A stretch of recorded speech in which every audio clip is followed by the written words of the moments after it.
కుటుంబానికి న్యాయం జరగాలి.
నాగర్ కర్నూలు కుమ్మర గ్రామంలో జాతరకు అయిన సందర్భంలో గుడిలో మా రజక కుటుంబాన్ని అణిచివేత గురి చేసి ఆ గుడిలో ప్రవేశించినందుకు మీరు చాకలి కులస్తులని రెడ్డి కులస్తుడు అక్కడి స్థానిక సర్పంచ్ తుకారాం మరియు శ్రీకాంత్ రెడ్డి, శ్రీనివాస్ రెడ్డి ఇంకో మరో నలుగురు కలిసి వాళ్ళను విచిత్ర రహితంగా కొట్టి 3 గంటలు చిత్రహింసలు గురి చేసి పసిపాప అని చూడకుండా పసిపాపను వాళ్ళ కాళ్ళు ఎదుటే చూపెడితే పసిపాపను తన్ని ఆ పాప ఊపిరాడక చనిపోవడం జరిగింది. వెంటనే నిన్న 3 అరెస్ట్ చేయడం జరిగింది తాత్కాలికంగా. అదే విధంగా తుకారాంను వెంటనే అరెస్ట్ చేసి వాళ్ళ 302 SC అట్రాసిటీ కేసు నమోదు చేసి వాళ్ళని కఠినంగా శిక్షించాలి. ప్రభుత్వం వెంటనే స్పందించాలి. ఈరోజు ప్రభుత్వంలో మా ఎమ్మెల్యే రజక ఎమ్మెల్యే మరియు ఎమ్మెల్సీ ఇద్దరుండి కూడా మన రజక కుటుంబానికి మీరు ఏం చేస్తారు? మీరు వెంటనే రాజీనామా చేసి వాళ్ళకు న్యాయం జరిగే విధంగా ప్రభుత్వం దృష్టికి తీసుకెళ్ళాలి. ప్రభుత్వం దృష్టికి తీసుకెళ్ళి రేపటి రోజున వాళ్ళకు 1 కోటి రూపాయలు ఎస్కిరేషియా తక్షణమే ప్రకటించే విధంగా మా ఎమ్మెల్యే పోరాటం చేయాలని మా కరీంనగర్ రజక సంఘం తరఫున విజ్ఞప్తి చేస్తున్నా. అదేవిధంగా లేని పక్షంలో రేపు కలెక్టరేట్లు మళ్ళీ అదేవిధంగా ప్రతిరోజు కొనసాగిస్తాం. సెక్రటరీ ముట్టడిస్తాం.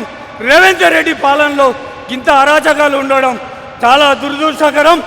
వెంటనే రేవంత్ రెడ్డి స్పందించి మా రజక కుటుంబానికి జరిగిన అన్యాయాన్ని తక్షణమే స్పందించి వాళ్ళకు 1 కోటి రూపాయలు ఎక్స్గ్రేషియా, వాళ్ళకు 1 ఉద్యోగం, ఆ 4 ఎవరైతే నిందితులు ఉన్నారో వాళ్ళ వెంటనే ఇంకా మళ్ళా జైల్లో పెట్టే విధానంగా చూసి ఇంకా మిగతా 4 పేర్లు బయటకు తీసుకురాలి.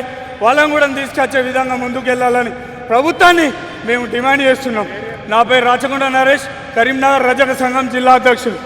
నాగర్ కర్నూలు జిల్లాలో జరిగినటువంటి కుమ్మెర గ్రామంలో జరిగినటువంటి అమానుష్యమైనటువంటి కుల దుహంకారం వల్ల ఒక పసిపాప 2 నెలల పసిపాప మరణించడం జరిగింది. దానికి సంబంధించి కరీంనగర్ జిల్లా రజక సంఘం ఆధ్వర్యంలో జరుగుతున్నటువంటి నిరసన కార్యక్రమానికి బహుజన్ సమాజ్ పార్టీ పూర్తి మద్దతు ప్రకటిస్తూ ఉంది. ఈ తెలంగాణ రాష్ట్రంలో ఈ కాంగ్రెస్ ప్రభుత్వంలో SC ST బీసీలకు మనకు రక్షణ లేకుండా ఉన్నటువంటి పరిస్థితి అయితే కనబడతా ఉంది. మేమేమంటున్నామంటే ఈ జరిగినటువంటి దాడిలో ఉన్నటువంటి నిందితులు ఎవరైతే ఉన్నారో వారిని వెంటనే కఠినంగా వారిని శిక్షించాలి. ఆ కుటుంబానికి తగిన పరిహారం, నష్టపరిహారం కూడా చెల్లించాలని చెప్పి బహుజన్ సమాజ్ పార్టీ డిమాండ్ చేస్తాం. లేని పక్షంలో రాష్ట్ర వ్యాప్తంగా కూడా మేమందరం కూడా పెద్ద ఎత్తున నిరసన కార్యక్రమాలు చేస్తాం. సీఎం గారి క్యాంపును కూడా కార్యాలయాన్ని ముట్టడి చేస్తామని చెప్పి ఈ సందర్భంగా చెప్తూ జై భీమ్. నల్లాల శ్రీనివాస్, కరీంనగర్ జిల్లా అధ్యక్షుడు. సమాజ్ పార్టీ కరీంనగర్ జిల్లా శాఖ అలాగే రజక సంఘం జిల్లా శాఖ ఆధ్వర్యంలో మరి కుమ్మరిలో జరిగినటువంటి చిన్న పాప మృతికి నిరసనగా ఈరోజు కలెక్టరేట్ ముందు ఈ ధర్నా కార్యక్రమం చేపట్టడం జరిగింది. మరి ఈ తెలంగాణ రాష్ట్రంలో ఉన్నటువంటి నా బహుజన మిత్రులారా, మరి తెలంగాణ రాష్ట్రంలో మనము గుళ్ళకు పోయేటువంటి అర్హత లేదు, స్కూళ్ళలో వెళ్ళి చదువుకునేటువంటి అర్హత లేదు. మరి ఇలాంటి అర్హత లేనటువంటి ఏదైతే ఈ సనాతన ధర్మం అని చెప్తున్నటువంటి ఆ పెద్ద నాయకులు ఎవరైతే ఉన్నారో, మరి ఈ సనాతన ధర్మం మీద ఎవడు కూడా మరి ఇవాళ ఒక చాకలి కుటుంబాన్ని ఆ గుళ్ళోకి రానివ్వకపోవడం ఎంత మటుకు సమాజమే. ఇక్కడ ఉన్నటువంటి ఎంపీలు కానీ ఎమ్మెల్యేలు కానీ ఎందుకు మాట్లాడటం లేదో ఒక్కసారి ఆలోచించండి. కేవలం వీళ్ళు సనాతన ధర్మం పేరు మీద, కుల అహంకారం పేరు మీద, దురహంకారం పేరు మీద మన బహుజన జాతులను విచ్ఛిన్నం చేయడానికే ఇలాంటి సంఘటనలు జరుగుతూ ఉన్నవి.